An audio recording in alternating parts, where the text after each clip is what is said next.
Good afternoon. Welcome, everybody, to the Voice of Supply Chain. Apologies for the late start. There have been some updates to our system, and so we are quickly getting ourselves acclimated to the new settings. Thank you for waiting. We've got a great show today on Voice of Supply Chain, brought to us by the wonderful ISM New Jersey.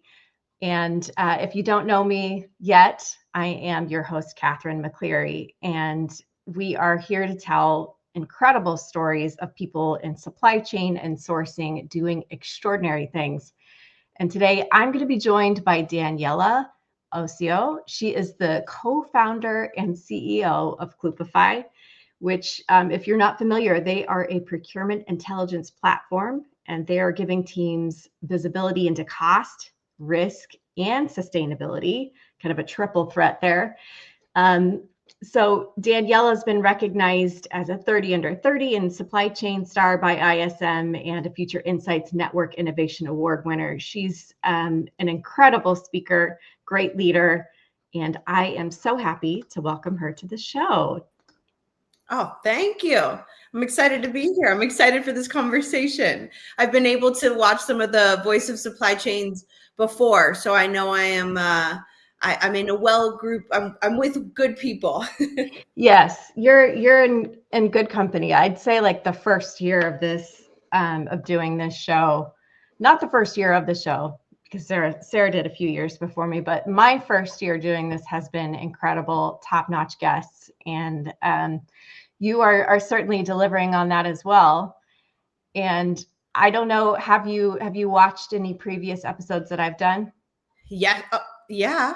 Okay. If you go back to the last one, you'll actually see me even commenting on in the comment section as well. Absolutely. Well, yeah, I'm asking because in my first year, I had kind of the same like warm-up question every time, and I'm changing it. You're going to be the first one that gets one that's different. So this is going to be a little surprise. And I think it's really fitting for you. I was really inspired after meeting you for the first time and getting a chance to talk to you a little bit deeper. And so this question is really a reflection of our conversation and I think how you've inspired me with this one. So I want to know, and the audience probably wants to know, how do you want to change the world? Oh, it's a good question. It's a great question.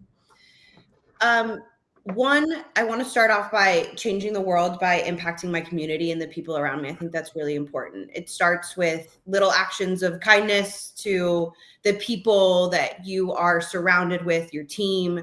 And then on top of that, I want to change the world by continuing to elevate the face of procurement and helping procurement continue to unlock its power, because for too long, I've seen that procurement has been underserviced, undervalued. And thankfully, I get to sit on the shoulders or, continue to elevate the industry on top of what so many people before me have done to get us to where we are today. But there's so much left to do, whether that's to unlock the power of purchasing. I mean, we vote with our wallets and we do so much with the spend that we have. And we are one of the most influential functions in an entire organization. We are similar to, you are what you eat, and the nutrition you put in your body just greatly affects your body and the health and your kind of longevity. For organizations, procurement is the thing that is feeding the company, and it is responsible for making sure that we can deliver value for our clients, that we've got strong relationships, resilient supply chains.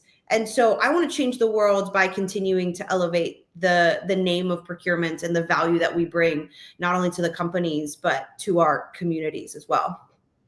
I love that. And I was about to say, I thought you were about to say, you are what your company spends money on. Yeah, it is. You are what you eat, you are what you buy. Like, those are the things. It's the same thing. And so that's an incredible amount of power. And so if we continue to highlight the capabilities and what we have already been doing, but even bring it to the forefront, I think it's going to be revolutionary for supply chains, but it's also just going to change the world because we're going to have more resilient, more effective, more sustainable supply chains. And that's going to be beneficial for us as employees, but us as consumers as well. Yeah. And I want to just underscore this again for anybody that's, watching or just now logging in. I just asked Daniela what she wants to change about the world. And the message of you are what you buy and the power that procurement has, just double, triple, underline, because especially right now when budgets are tightening and every dollar has to really count. Yeah. Procurement is holding access to that wallet. And I know from my own experience in the IT industry that we now have to think like procurement, and everything that we do has to run through procurement because spend has to be strategic now. There's no room for interpretation there. So I love to hear it, and I love seeing that procurement and supply chain is getting more of their flowers, I feel. Absolutely. Absolutely. And I think, one of the things that does excite me about the future of procurement is the amount of notice that it's getting from the world of AI and investors, and the way that we are able to harness this to continue to elevate and give procurement its flowers, right? A big part of that is, as much as we are about building resilience supply chains and building relationships with suppliers, a big part of what we do in procurement is make sure that we're getting the best price for the quality that we get from the suppliers that we get. And now with the power of technology, we're able to take where we had like spend visibility is the only thing. So I like to think about it from like a tree perspective. Spend visibility is the tree that we all see. So where you're spending your money, with who, what's the price. But now with technology, we're able to see like the full cost visibility as well. So what are the things that are driving that price, that cost, so that you can have mutually kind of beneficial relationship with suppliers and identify those cost savings, scenario plan. What if the price of aluminum goes up? What if the price of oil goes down? How does that affect my bottom line? Because one thing that you mentioned, it's so true. When markets are volatile, the first thing that happens is you get budgets get very, very constrained, and you've got to be able to show ROI. And unfortunately, we are not going to get away from market on volatility. I think history has shown us that it's going to get even more volatile. Commodity prices are going to continue to change. Tariffs are changing all the time. If we want to talk about the big kind of T word out there, especially affecting a whole bunch of us here in procurement. And now we have to get sharper and better. And procurement's going to kind of leverage the power of AI and data to get us there. And that's really, really exciting. I'm excited for this kind of next chapter that we're going into as a function. Agreed. And we're going to circle back around to this. Okay. Because what we do on this show is we want to find out who you are behind all of this vision and all of this big moment that you're at, and the ability to share who you were at the beginning and how we got here. So I want to know, what was your early life like, your childhood, and where did you grow up? Yeah. So for me, I am a first generation American. I was born in the United States in Pittsburgh, Pennsylvania. If we've got anyone from Pittsburgh, shout out to all you Yinzers out there. And then I was kind of a child of the world, let's say. So in my father's pursuit of the American dream, it kind of took us everywhere around the world. So living in Puerto Rico, we lived in Germany. My mom's from Spain, my dad's from Venezuela. So we're, traveling all over the world. I lived in Italy.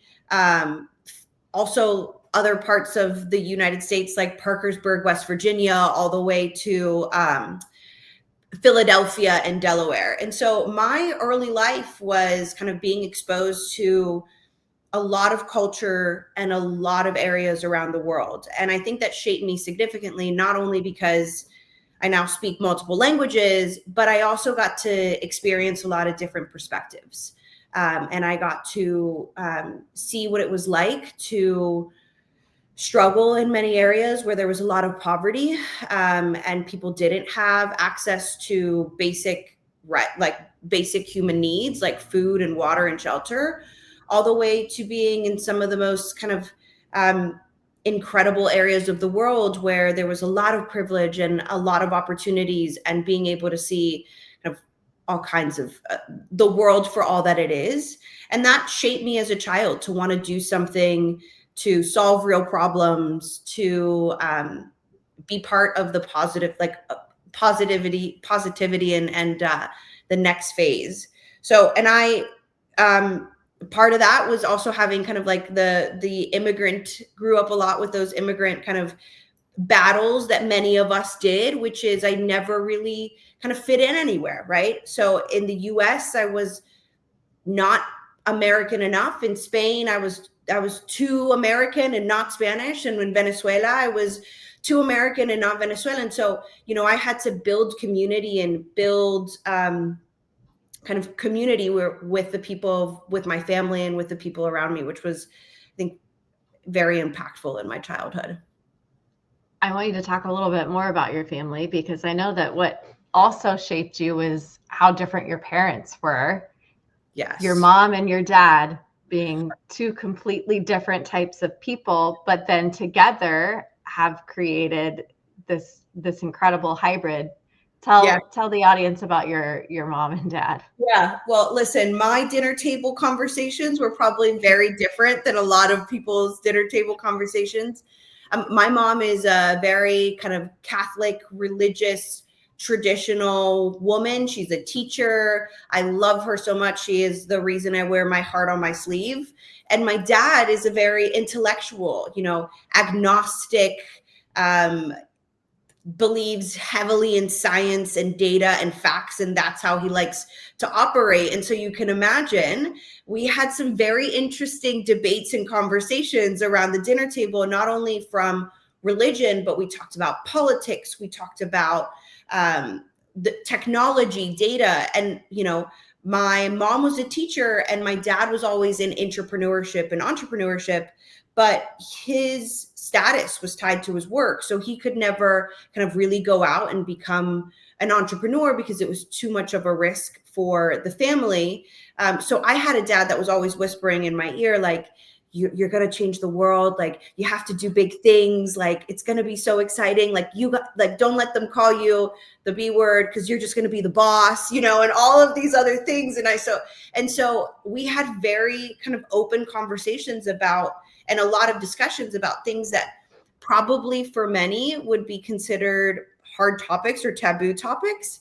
And I learned very quickly the power of communication and the power of coming together around plates of food. My mom is an excellent cook, and just talking and having different perspectives. And at the end of the day, walking away still with nothing but love for one another. And hopefully you've planted kind of seeds of knowledge in each other's brains of ways to view the world maybe a little differently than when you first came to the table.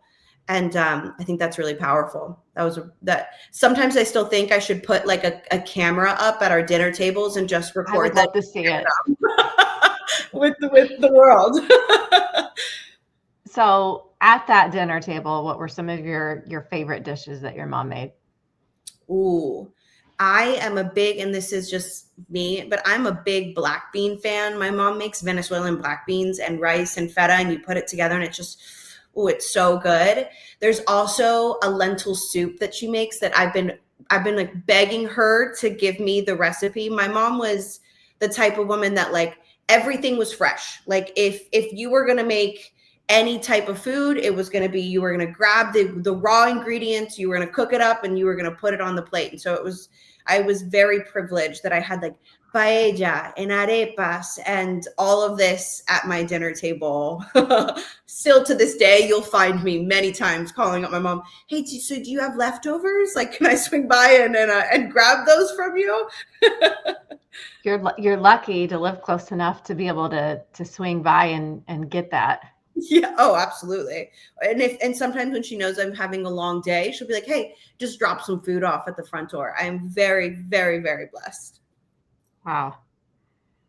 So we know a little bit about your parents, and we may jump around here, but I just remember the story that you told me about Googling your dad.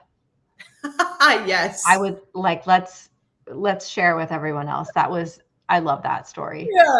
Well, as I meant, like when I was telling you about my dad, he's always been an entrepreneur, kind of always at the breaking edge of technology and 3D printing and solar panels and micromobility and batteries, and always kind of like, he told me to study supply chain before supply chain was even a thing. It was like just this like thing that was being whispered about in Silicon Valley and in California, this thing called supply chain.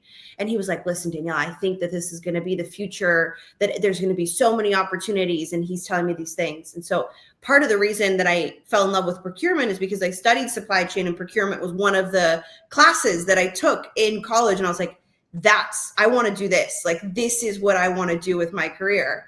But so fast forward, we've always had this dream of starting a company together. But my dad said, if you want to change the world, you need to know how the world works. And some of the biggest problems that you can solve come from solving problems for these large enterprise organizations. So before you even start a company at all, go and work in one, go and learn how they operate, like ask questions, raise your hand for everything that you do. And so, which was incredible advice to give me earlier in my career, because it just made me so curious about everything. And so fast forward even kind of further there, and we get the opportunity to start my Kloopify, our company. And, I'm like, okay, Dad, I have to make a team page because I'm talking to investors, and he's like, yeah. So he gives me a little bit. I'm like, just give me a breakdown. He sends me a couple things that he's done. I'm like, oh, you know what? I should Google him. Like, when have you, like, has anyone Googled their dads? Like, I don't know if that's like a thing that people do. I'm about to. Yeah, Google, word of advice, Google your dad and see what comes up. So I Googled my dad, and I'm like, what is this? What is this? A Google Scholar link comes up, and I'm like, Google Scholar, like what? And then I click on it, and I'm like, what is this? This is my dad. And I see all these patents. And I knew he had his doctorate from Carnegie Mellon. And so I knew that, but I had never really like dug into it, let's say. And then I'm looking, cited like 300 times. I'm like, what is this? And on Google Scholar, you can see who is cited. And it's like NASA, all of these huge like names, like academic institutions, all of these like the government, NASA, all these people are like citing my father's thesis. And I'm like, oh my gosh, I call my dad. I'm like, Dad, did you know you're on Google Scholar? Like, all these people cited you. And he was like, oh yeah, I forgot. Anyways, are you coming over for dinner? And I'm like, what? You are just burying the lead here.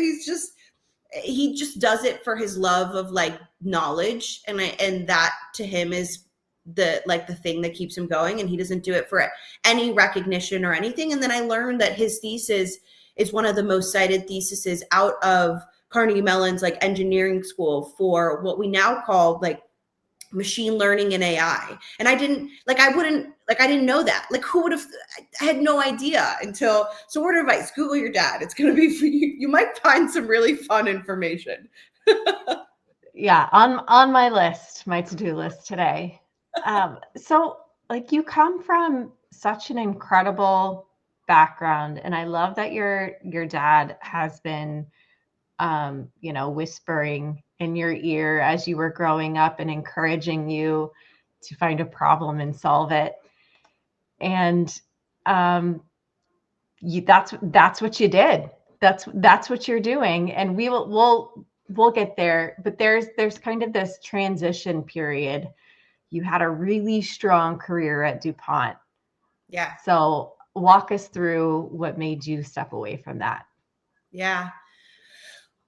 So as you mentioned, I kind of started my career at DuPont. Even at DuPont, I was an asset scheduler, scheduling lines of manufacturing. And then, because I was such a kind of a curious person, always asking questions, always raising my hand, ended up getting really well connected with a gentleman that many of us in procurement know, Shelley Stewart, and asking Shelley to be a mentor of mine. And he was so kind enough to say yes, and seeing kind of the potential in me as well, which Shelley has an incredible ability to kind of highlight and find that talent.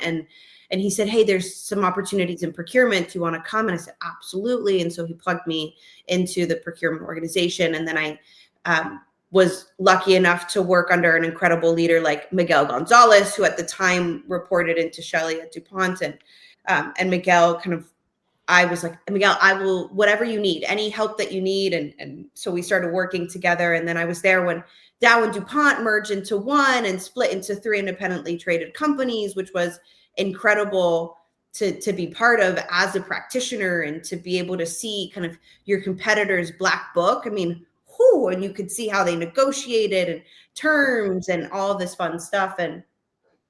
But the reality is, even as I was kind of going through and finding success and finding joy in the work that I did at DuPont, I still had this kind of whisper in my ear that was like, but you really want to start a company? Like, you really want to go out there and build a technology, build a solution that can help solve and make this industry or the world just a better place.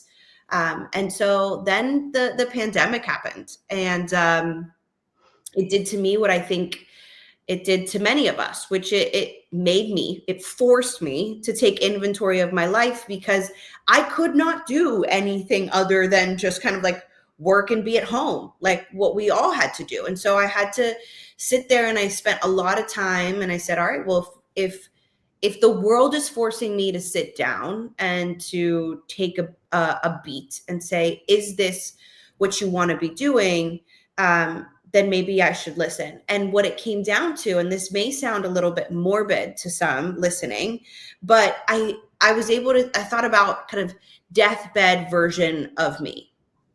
Hopefully has lived just this incredibly filled life with family and friends and lots of love around me. And it's, peaceful in many ways. But thinking about her and what she would be okay with, what she would celebrate about her life, and what she would look back and think, I'm so glad that I made these decisions or these choices. And said, all right, what should I do if I am picturing what she would be okay with? And not doing something because of fear, because you're afraid of either failure or because of the unknown.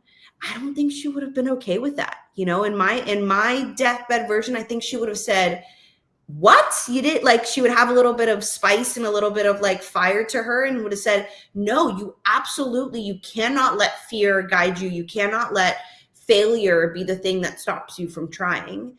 And so I was like, okay, let's go for it. Let's take a leap into the unknown. Let me bet on myself. Let me bet on the incredible knowledge that I've gained throughout my career so far, and the mentors that have seen potential in me, and let's give it a shot. What's the worst that can happen? And there are many days where entrepreneurship keeps you humble, keeps you that keeps you on your feet. That's for sure. It's like, no doubt about it. But there's nothing else that I would rather be doing than trying to elevate a function and create value in the world. I think that's fills my cup in ways that I'm not sure anything else could. So tell me about the process of deciding what you were going to, like, the problem that you were going to solve. Did you draw upon your challenges at DuPont? Yeah, it started with challenges at DuPont. It started with a lot of conversations with people, whether it's just with other procurement folks inside the organization and outside of the organization. And actually through ISM, I was able to build a really exciting network, which gave me the ability to talk to people who did procurement outside of this. And Ignacio, but I call him Nacho, my dad who was working with me at the time. Nacho is the nickname for Ignacio. So like when we're working, he's Nacho, okay. I've always wondered about that. That makes sense. Yeah. So Nacho and I would sit down, right? And we'd be talking because he has a lot of experience in all kinds of things: sustainability, cost modeling, cost and data and all this kind of stuff, and launching new businesses and inside of companies. And I had all this experience having gone through a merger and a divestiture and then going into global risk management. And so we would talk about how things were being done, and we would interview a lot of people. And transparently, like Kloopify day one, what I thought we were going to be solving, right? So like the thing that I thought we were going to be solving when I quit my job and I said, let's enter into the abyss and move into my parents' basement and do the full, like, entrepreneur thing, is so wildly different than what Kloopify is today. Because one thing throughout this entire experience stayed the same, is that we wanted to drive value for procurement and be for procurement by procurement. And the focus of procurement, even since the last 3-4 years, has continued to evolve. In 2022, in 2021, 2022, I mean, there wasn't any board that wasn't talking about sustainability. Yeah. That wasn't talking about being carbon neutral and reducing their footprint. And I knew firsthand we didn't have that data. We didn't have that visibility. We had a couple solutions that were kind of risk scorecards. But if we were going to really drive success and execute on what these CEOs were announcing, they all kind of came back and looked at us and said, hey, the footprint of your supply chain makes up 80% of the footprint of the organization. Like, you are the thing that's going to get us to get there. And so we started really focusing on that same concept that we said earlier: you are what you eat, you are what you buy. And so what are we feeding the organization and what's driving that? So we took this engine and we built this engine that said, all right, let's take every product that a company buys and let's dissect it into understanding what are the key drivers of carbon, so that we can identify where you're going to have the highest return on your investment for your sustainability initiatives. That's 2021, 2022. I mean, that was like the thing that everybody wanted to do, right? And so we built this engine and we throw risk data at it, and we can throw carbon, and we kind of break up all of these things, like a phone, for example, right? What are all the components? How much is being driven by energy? How much is driven by materials, et cetera? And we stayed obsessed with building it for procurement by procurement, as in into the processes, into the way that we did our work, supporting business units, running RFPs, managing buy spaces, you name it. Well, fast forward to kind of like where we are today, and the things that are being tasked for procurement to do are very different, right? When there's market uncertainty and there's volatility and there's cost increases that are coming through left and right, that changes what procurement's priorities are. And we can see that whether it's studies by Deloitte that say, the top 3 things that procurement and executives and CPOs are looking for is fighting inflationary price increases, reducing their costs, and continuing to build resiliency into their supply chain. And so we looked at this engine that we had built and said, okay, we can still service all of the sustainability needs that procurement still has.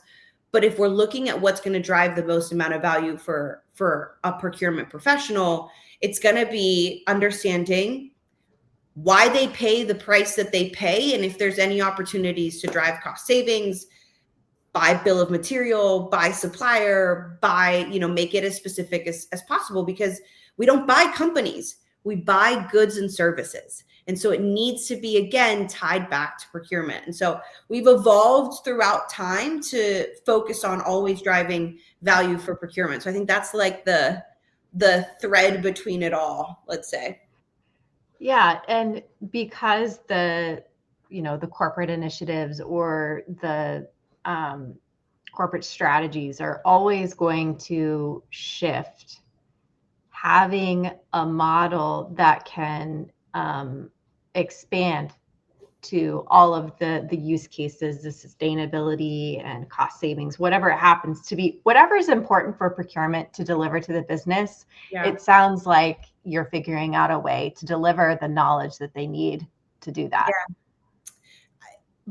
But it all comes back to like my love of procurement. Like I said earlier, like I studied this, like I wanted to be in this space. Which I think is unique because there's not that many people that I've interviewed. I mean, maybe a couple, but I've been in and around procurement for 7 years now. And I feel like more and more I'm talking to people that studied it in school. But 5 years ago, when I was first learning about supply chain at large and manufacturing, I was really surprised that people they find procurement through other avenues, and it's a lot less in a university setting where you start there and you learn about it there and want a career there first. So I love that you got to start and pursue it at that point. Even the people that I was working with at DuPont and kind of that I would meet in the ecosystem, they were like engineers, to your point, that were,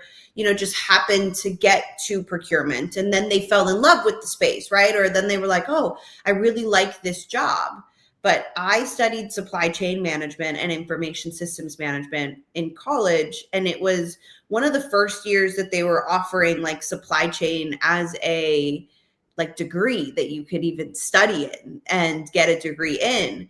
And one of the classes was purchasing and procurement. And it was my favorite class. I really enjoyed it. It was taught by a gentleman who worked in procurement and gave us real life examples. And I felt like procurement was, so when I was growing up, because I didn't know procurement existed, I didn't dream, let's say, like in those teenage years of being like a buyer or, a category manager or a director or a CPO, that wasn't like and so what I dreamed of being when I was a child was like a diplomat. And I thought that we could stop wars and stop stop wars through words. And I wanted to be a diplomat because you could see it in the way that we did our dinner tables. We didn't always agree, but there was a sense of we want to get to a place where everyone is heard, everyone is respected, everyone has a place at this table where they can speak up and give their opinions and their thoughts and concerns without being judged or without fear of that's going to make me not love you anymore, right? That didn't exist at our dinner table. We could say that. And so I saw the power in communication and the power in words. And because I had been exposed to poverty and to so many things around the world, I wanted to be part of solving that. And so a diplomat was like, they can stop wars. Like you can stop like pain in the world, right? And so long story short, I think when I was in that whole journey of kind of growing up and seeing what the world was going to look like, a lot of even diplomats didn't study like international business or anything. They really were people that lived in countries all over the world and had these kind of lived experiences that they would bring to the table. And so kind of my dad again sat me down growing up and was like, okay, so if you wanted to go into this kind of world, these are the jobs, this is the lifestyle, this is the salary, this is like what it would look like. And if you wanted to go into supply chain or procurement or any of these, like this is the jobs, this is the lifestyle. And he painted procurement and supply chain as like the thing that you can see how all the pieces move inside the organization to make it. And you are almost like the diplomat within these companies. Like, you are responsible wow. for connecting the value with the businesses and the supply chain and finance and marketing and sales. And you're kind of in the middle of this for companies. And so I was like, I think I would like that. I think I would want to be kind of in the middle of it and see how all the pieces move together. And that's a privilege that we get as supply chain and procurement professionals. And I know so many people listening right now feel that and would underscore that as well. That's always such a great message I want to impart on people that listen to this show, is hearing how valuable their roles are in businesses, global, trade, that there's a lot of power in their roles.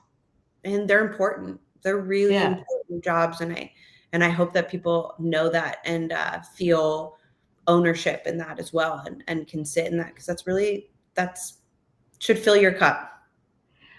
Yes. And Evan just added a comment.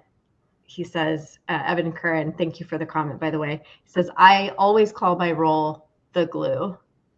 Yeah, exactly. It's so true. Without you, things would fall apart. Like, truly, it would just not be as effective. I mean, it's the backbone of a company. And without it, I'd be scared. Well, I'm sure that there have been many experiences where procurement wasn't the backbone, and maybe things didn't work out. True. I would say it's a secret weapon, right? For those that know the power in procurement, they can use it as a way to outperform their competition and to make sure that they are driving even more value to their clients, that they are outperforming financial metrics, that their supply chains can handle any type of disruption, because disruptions are going to happen. And so it's a superpower. You can either tame it down, or you can make it the center, and you can drive real value. Love it. And Simon James is joining us from New Zealand. This might be the first time I've seen somebody sign in from New Zealand. Welcome. We are just singing all the praises for procurement right now. And so, that talking about your vision and wanting to solve a problem for procurement, and that leading you to essentially found a company, that kind of makes me think about, there's probably a lot of people listening, or people that are in procurement supply chain, that maybe have an idea or want to solve a problem, but aren't quite ready to take the big leap. What would you suggest they do now in their current role to kind of play that entrepreneurial mindset out in their job? I would say, talk out loud. Talk to your leaders, talk to the people around you, and suggest ways of doing things better, or things of opportunities. I think the biggest thing is to always ask, like, the 5 whys. Like, whys, keep asking why, and if there's opportunities, kind of elevate it. Put yourself out there with your leaders and say, hey, I saw this. I think there's a better way to do this. Here's my suggestion, and here's what the results could be if we do it an XYZ type of way. Most people, most leaders are going to be really receptive, because that shows that you're taking ownership of the success of not only yourself, but the company, and you've got skin in the game, and you want to make things better. So speak up. I think sometimes we can get lost in this, like, what are they going to think? Do I have all the information? Do I understand things to the best of what needs to be understood? I don't want to ruffle feathers. We've got a lot going on. But many times, the best thing you can do is speak up and say, I saw this opportunity. I think that there's a better way to do it. If it's, help me understand how, this is my suggestion. So when you see these things, come also with a solution in mind and present it all together, and say, I would like to lead this, or I'd like to give this a try. I'd like to see if would you give me the opportunity to drive this project forward? Many leaders around that are listening today that, you know, are responsible for teams, they see that as such a huge win, because now you have ownership over it. And that's really powerful. I always look for that with my team, and I'm really, really lucky to have people around the table that if they see something, they will elevate it. We'll talk about it. They bring it to my attention. And it just drives so much. The whole team benefits when you have that type of mindset, that ownership, that growth mindset. And that's what I would say is critical, whether you're an entrepreneur or you're an entrepreneur, is to have that growth mindset. Yeah, and I think that's a really good differentiator. So I wasn't even thinking about entrepreneur and entrepreneur, intra being kind of like the business owner within the business. Yeah. What a great kind of bridge between the two, where you can try out solving your problem with a homegrown solution and figure out, okay, is this really worth the risk of betting on yourself on the outside? Yeah, and talk to people. And I think the best thing that you can do, and the thing that I learned a lot about procurement professionals, is if you ask for help, a lot of us will help. Like if you say, hey, I need advice, I need help, I want your feedback, I want your thoughts, people will give you time. And that's something that I don't think happens in every industry that you're in, or every profession, that you don't get. Like, there's been times when we were starting Kloopify where I would message people on LinkedIn that were procurement professionals. Maybe we were connected, maybe we weren't. Said, hey, have this idea, I'm starting, I'm a professional, I want to do this. Can you give me 30 minutes of your time for feedback? You would be surprised the amount of people that said yes. Absolutely, I want to help you. Like, what do you need? Here's my experience. Here are my thoughts. Take it with a grain of salt, but like, everybody's going to give, like, that in itself is so powerful. So whether it's intra or you're looking outside to say, okay, I want to make the leap, talk to the people that you're trying to solve their problem. Many times, if you're saying, I want to solve this problem for you, people are like, absolutely, let's sit down. I don't like dealing with this either. Tell me what you think is going to help me do my job better. It's going to help me be a more strategic partner to the business units. Is going to help me get my bonus next year, and outperform and do all those things. Absolutely. People want that. Yeah, and I'm not surprised that people have been so open and willing to talk in procurement. I think that procurement and supply chain folks are some of the nicest, most caring people ever. Me on the marketing side, I can't tell you countless times I have asked a procurement or supply chain expert a question just so that I can understand better, so I can do my job better, or I just want to get to know more people. Yeah. Always open arm, like always willing to have a 30-minute like chat, like, hey, let me explain to you this process. Just salt of the earth type of people. So I'm not surprised by that. Yeah, I really enjoy it. I think the space has such a, for the most part, like, healthy culture. And you can't say that a lot about other spaces that you walk into and that you hear about. So yeah. So now we're at the portion of our hour where I typically, I want to know what you're working on today. And so the actual transition here is you're solving problems. And so what is the specific problem that Kloopify is solving for procurement? yeah. And do you wish you had that years ago, earlier in your career? Yeah. I have this kind of joke where I say, if I would have had Kloopify when I was at DuPont, like managing $600 million of spend and negotiations, and my bonus was tied to how much cost savings, because we had $1 billion synergy savings goal. Like, that was very important that we hit when Dow and DuPont came together. It was like everybody's performance, everyone's bonuses were tied to us hitting this $1 billion synergy goal savings, right? And so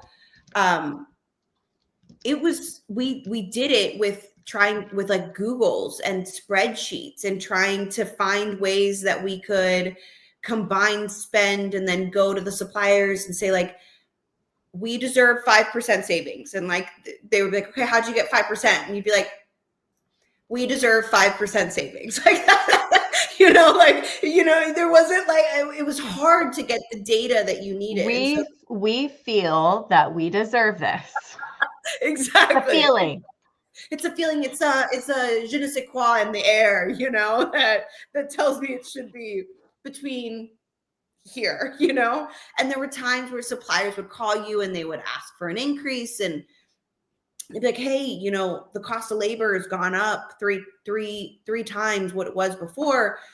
I need to charge you $20 more for this. And you're like, dang, that's a 15% increase. Like, I don't know if the business unit's not going to accept this. Like, how are we going to go back? So the problem that we're solving for procurement today is to identify areas where you can drive cost savings and fight inflationary price increases so that you can get your bonuses. I want you to get all the flowers, all of the benefits of being able to hit your goals, your cost savings goals, because whether we like it or not, procurement is always being evaluated against cost savings. And not only just hit your cost savings goals, but also find ways where you can say, hey, wait, everyone called me when the price of oil was skyrocketing, but now that it's gone down, why is no one calling me saying, hey, you deserve a savings? Like, why aren't we getting that, right? And so what we're solving is giving you visibility into that root system. So no matter what you buy from, any product, from any supplier, from anywhere in the world, we are going to tell you exactly what the manufactured and the total landed cost is of that product. So you can say, hey, I am willing to pay this much because that is the cost. And I'm not saying I'm going to hit you over the head so that you don't make any margins, because that's not smart for me. But let's make this a mutually beneficial agreement. Let's get to a place where you are happy, I'm happy, you have incredible margins, but I'm also hitting my cost savings and opportunities.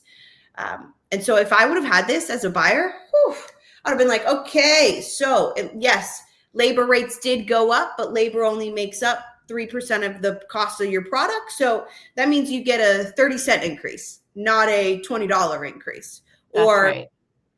Tariffs. Yeah, you're right. Tariffs did hit your supply chain, and tariffs did hit the heavy around aluminum, but aluminum only makes up 32% of that product. So the tariff pass-through rate should only be $20, not $200.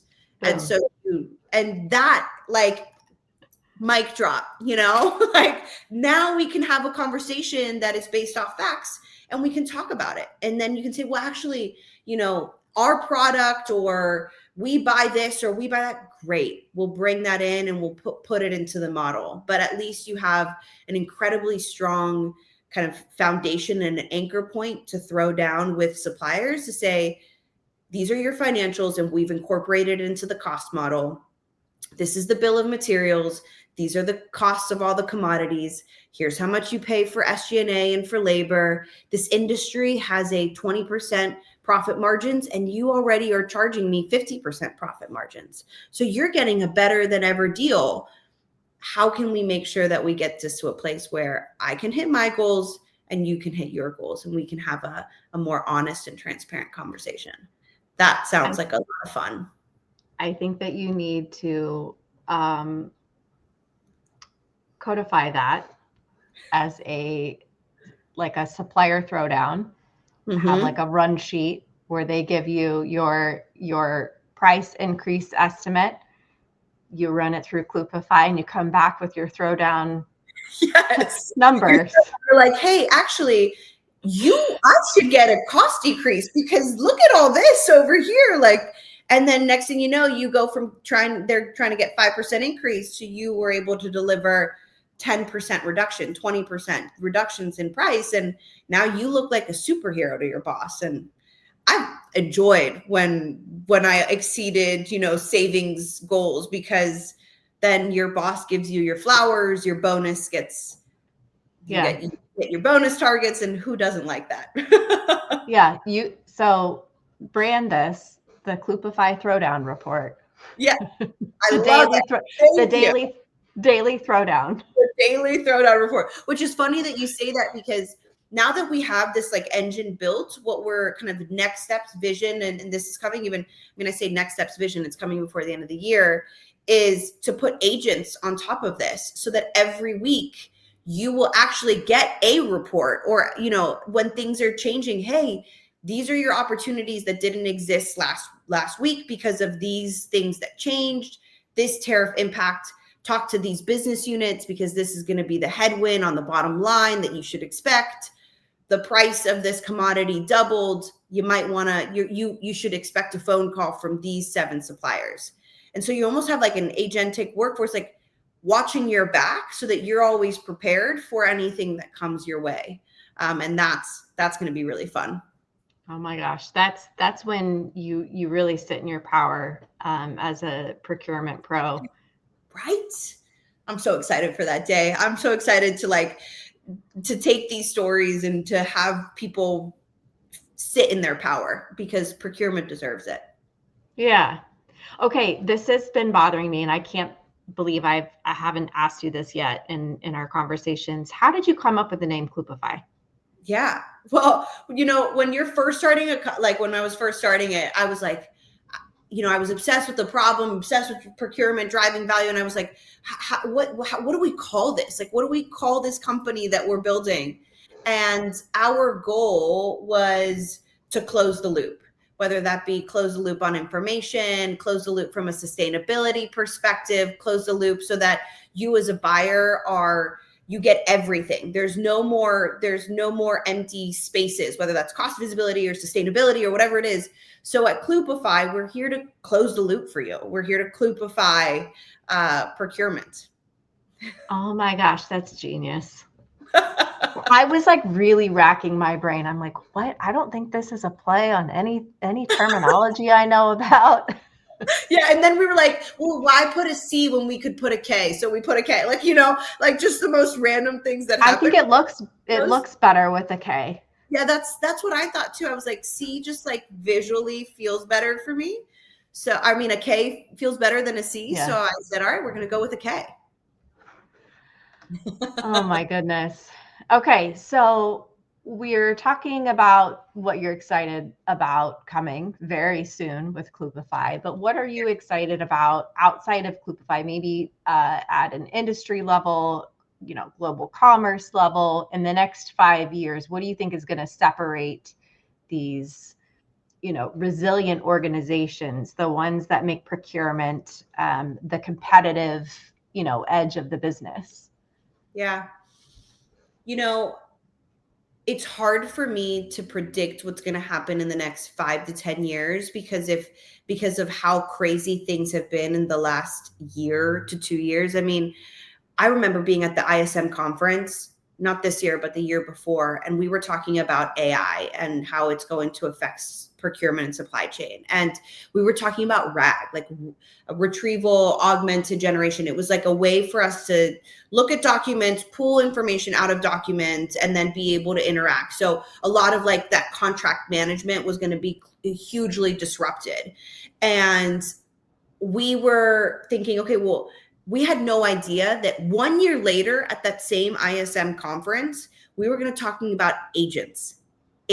Like, what do you mean I can train someone to make decisions and to like do work without me having to oversee it? That was not even a world that existed. So I think that the future is for those that lift their heads up, they look around, they figure out what's going on, and they leverage that to drive value within their organizations. Focus on whether it's, you know, I think AI is going to disrupt procurement, and it is already disrupting procurement, disrupting many industries overall. My excitement comes from the fact that those that are putting procurement at the forefront are also leveraging the power of AI to make their people even more effective. And that's incredible. And I'm excited to see what we can do with this unlocked visibility, with this unlocked capabilities and access to information in a digestible way that we didn't have before. Personally, if there's anyone out there that's telling you this is what AI is going to be like in next year, 2 years, 3 years, 5 years from now, I would How do we know? I would run in the opposite direction. I'd be like, red flag. Like, how do you know? Because we didn't know this. We were going to be here today because of how quickly things are advancing. So my advice would be just don't put your head down. Keep it up. Keep looking around. Keep asking questions and keep saying, can I use this to become sharper, better, stronger as an organization and as an individual? Yeah, like the AI layer on top of these really smart procurement systems. It's like the 10x factor of 10x, right? So procurement can be that 10x, which I will always attribute to Phil Eidson at Art of Procurement. He's got his whole 10x program. Yeah. Procurement can be that for a business, but then that extra AI layer helps you then exponentially drive value. And I remember hearing Dr. Eloise Epstein, a good friend of mine, kind of talking on stage, and she said, yeah, in the very near future, I predict that we're all going to have like 20 agents that we manage that are going to be doing jobs for us to help us.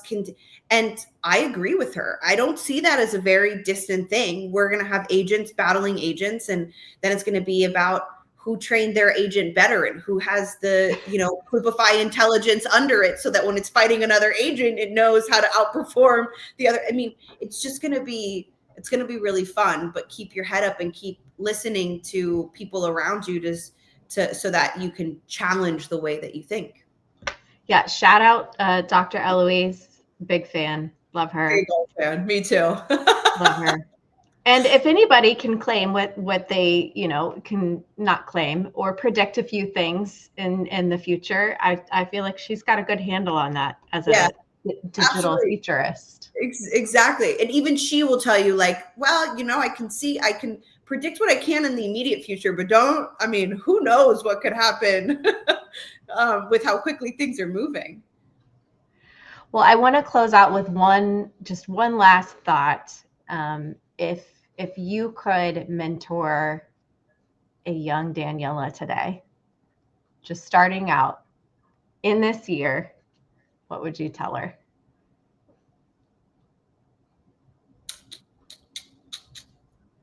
I would tell her that it's all going to be okay, that you can keep going. Like, just take it, you eat the elephant one bite at a time.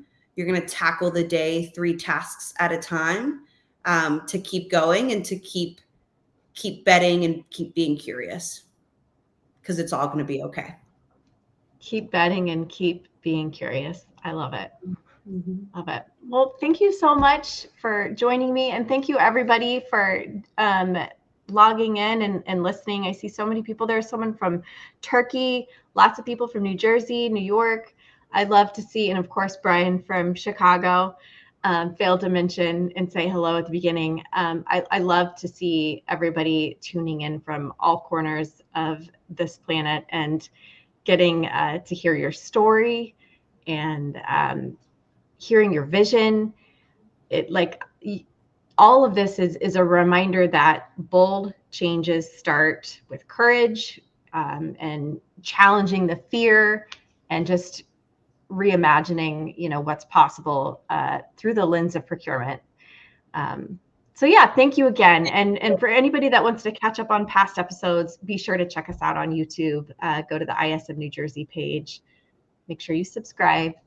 And I want to also thank Kathy Perna. She's in the background, always helping me out, making sure everything runs smoothly here. Again, Daniela, thanks for joining us. Katherine, thank you so much. I really appreciate the opportunity. And it's been so fun. I hope everyone else enjoyed it too, because I've had a really good time. Thank you. Yes. So tune in next month. We'll be back with another amazing guest. And until then, I hope you all have a wonderful month. We'll be starting in October here pretty soon. I can't believe it. Maybe next month will be spooky themed. Oh, I like it. Yeah. All right, everybody. Have a great day. We'll see you next time. Thank you.